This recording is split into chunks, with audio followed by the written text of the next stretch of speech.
when Dave and the filmmakers first came to you with this idea to do a documentary about your life, how did you feel? How did your wife Deb feel about having your life portrayed on the big screen and doing the interviews about your life? Well, I was first approached about making a biography about myself as Big Bird. I am Big Bird. Yes, I am Big Bird.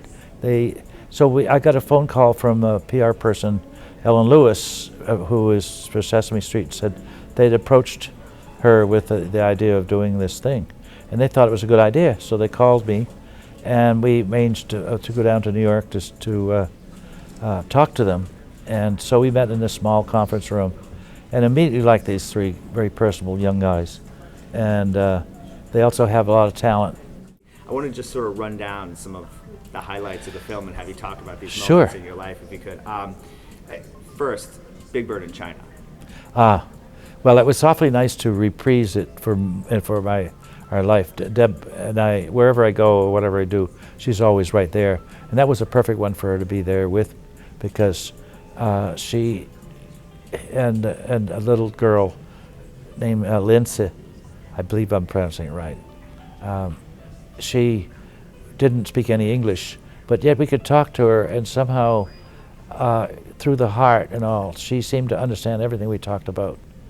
And the director would show where Big Bird and the little girl is walking, and so it would be through a real scene, a physical scene, and we'd go diagonally across the bridge and then walk and then take a left at a certain point, and I would just kind of gesture towards, as I said it, and she never missed a step.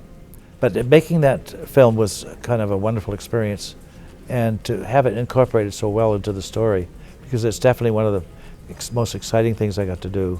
Yeah. It started because I had gone to China 3 years before with Bob Hope. Right. That was a very different experience, but it was also some of the same places. Yeah. Like I've been on the Great Wall of China 3 times, thanks to TV and my job.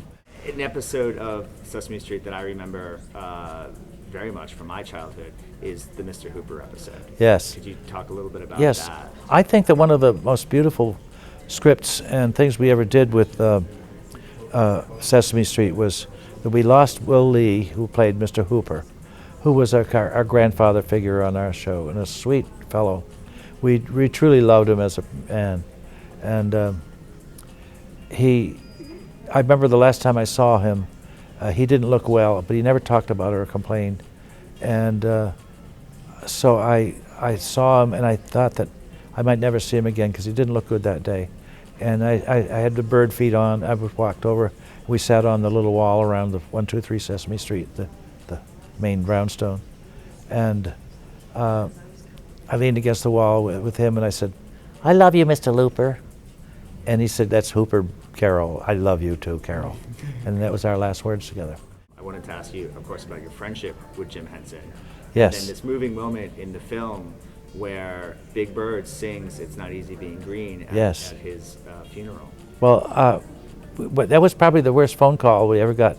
It was a 6:45 in the morning on a Wednesday morning. And the call, I picked up the phone, wondering who would call at the time. We don't usually could call till later. But he says, "This is Ann Kenny, Jim Henson's personal secretary, and I wanted you, I have a terrible, sad thing to tell you, that at 1:30 last night, on Tuesday night, he died of a staph infection." And I said, "He died?" It was hard to imagine this vibrant, incredible, brilliant man be gone. How could he be dead? He's only 53. I talked to all the Henson kids, and Brian, his oldest son, said, "Would you be willing to, as Big Bird, sing It's Not Easy to Be Green?" Because that was his real theme song with Kermit, who was his real signature character. And I said, well, I was very honored to be asked. And so I learned it. Actually, in the film, it even shows how I muffed a line and said the wrong words. But I knew I've said a line that is half a line 2 lines later. And I didn't have anything written inside. You can read inside there. And so I somehow got back to where it should be, and it still rhymed. Although same word had to rhyme with the same word, which is not a way a poem should go. But it was a very emotional thing to do, and I was afraid I'd break down, because just to say Jim died, the tears come to your eye. Even all these years later, it was 1990, and I sang that, and as I was singing, I was reflecting on how Jim gave me the character I'm in, and gave me really my whole career, although it had a career beforehand, which was all in puppetry and television, but nothing like Sesame Street. Another astonishing moment in the film for me was the sort of the lead up to that you had been asked by NASA for Big Bird to go into outer space, and while I'm watching this, I'm thinking, oh, I don't remember Big Bird going into space. Oh, that's amazing. And then when it's announced that a teacher took your place, I was like, oh no. Right. I mean. Yeah, because we didn't mention which the ship's name. Was, and then of course you realize that it's the Challenger. I mean, that must have been just. What were your feelings in that moment? Obviously, sadness for those families, but also, I mean, I would imagine a sort of a dodging the bullet feeling. My scalp moved as we were watching. We stopped production, and they switched to a live feed for our monitors all around the set, so we could watch it. And I was in the Bird at the time, and of course he would have been in that ship. But one of the things that worked out for me, but not for those poor victims, was the fact that Big Bird is too big to fit on the spaceship. I wanted to ask you about the last presidential election. I'm sure you're that was something else, yeah. And you're just watching the news, and all of a sudden, Big Bird becomes this big political story. I mean, what did you think about that, thanks to Mitt Romney? Well, we were watching the Today Show, as we often do in the morning, and they showed, that was one of the first things they showed, because it made real news. And it's the character that I've played for so many years is suddenly the news, #1 news item, because of his faux pas, I guess it was, of saying that he liked PBS and he loved Big Bird, but as soon as he's president, he's going to do away with that stuff. And I said, I think this is a mistake. And the phone rang, and it was our show. And they said, don't answer the phone for the next few days, and don't be home or something. But actually, I thought it wouldn't be too bad if Big Bird answered the phone and said, well, I don't know what you're talking about.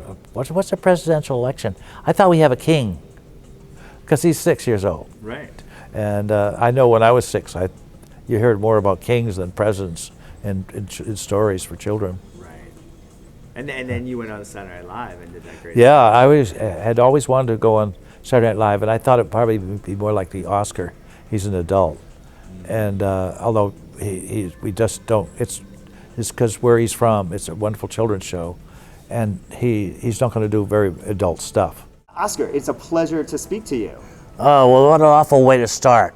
What do you mean a pleasure? Well, you know what? It's terrible to talk to you today. I'll talk to you. Okay, now you're talking. I've hated you for so many years, and it's terrible, terrible, horrible to talk to you today.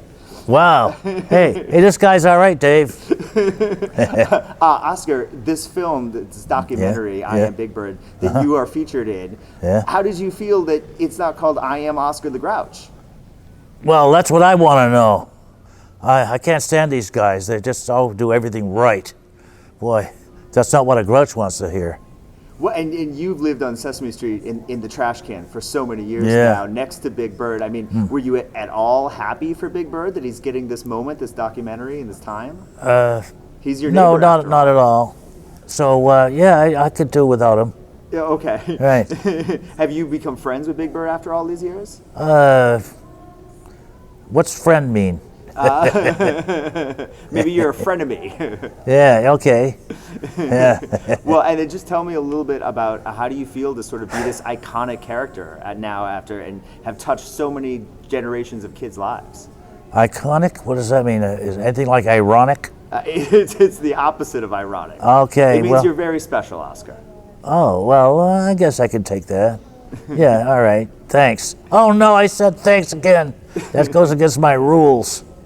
Oscar, you are a legend, and it was so great to talk to you today. Thank you so much. Don't ever think of Grouch. Oh, Oscar, it was terrible, horrible talking to you today. I like talking with this guy. I'm out of here. Okay, Oscar, bye.